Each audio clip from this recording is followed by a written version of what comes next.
So here's a question for you. When someone says giant prehistoric animal, where does your brain go? Probably dinosaurs, right? Maybe a mammoth if you're feeling creative. And look, fair enough, those are genuinely enormous animals. But the thing is, the prehistoric world was absolutely packed with colossal creatures that never make the highlight reel. Animals so strange, so oversized, so utterly absurd in their proportions that they make your standard T-Rex look almost reasonable by comparison. And today, we're going to fix that gap in your knowledge. First up, and this one sets the tone perfectly, meet Paraceratherium.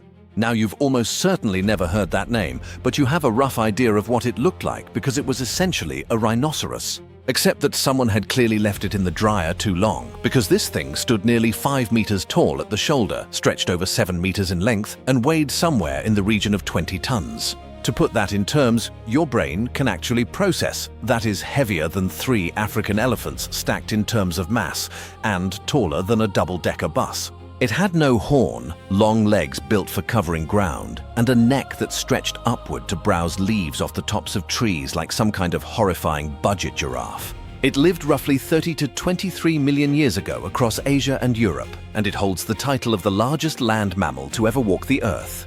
Not the largest dinosaur, the largest mammal ever on land, and most people have never heard of it. Moving right along, let's talk about Jacalopterus. Because if enormous land mammals aren't doing it for you, maybe a sea scorpion the size of a crocodile will. Because that is exactly what Jacalopterus was, a genuine scorpion, arthropod body plan and everything, that grew to an estimated 2.5 meters in length, making it the largest arthropod ever discovered.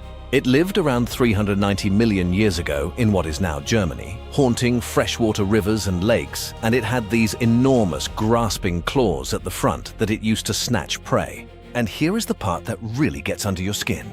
We only know its true size from a single fossilized claw fragment, one claw, and that one claw alone was 46 centimeters long. So whatever the rest of this animal looked like, just know the claw alone was nearly the length of your entire arm. Now let's come back to something a bit more recent and a bit more recognizable, relatively speaking. Megatherium, giant ground sloth. And before you picture something cute and slow hanging off a branch, erase that image completely. Megatherium was roughly the size of an elephant, standing about 6 meters tall when it reared up on its hind legs, which it apparently did regularly. It had claws so enormous that it had to walk on the sides of its feet because the claws were too big to lay flat on the ground. And while it was almost certainly primarily a herbivore, some researchers have proposed that those same devastating claws and its sheer size may have made it an occasional scavenger or even a predator capable of driving other animals off their kills entirely. It went extinct only around 10,000 years ago, meaning early humans not only coexisted with this animal, they almost certainly looked up at it and made some very quick decisions. And finally, let's end on something that will genuinely change how you look at the ocean. Leviathan melvillei, named partly after Herman Melville, the author of Moby Dick, and honestly, the name is completely earned. Because Leviathan was a sperm whale, but not the kind you're picturing. This was a predatory sperm whale living about 12 million years ago off the coast of what is now Peru, and it possessed the largest functional teeth of any animal ever found, some measuring over 36 centimeters long.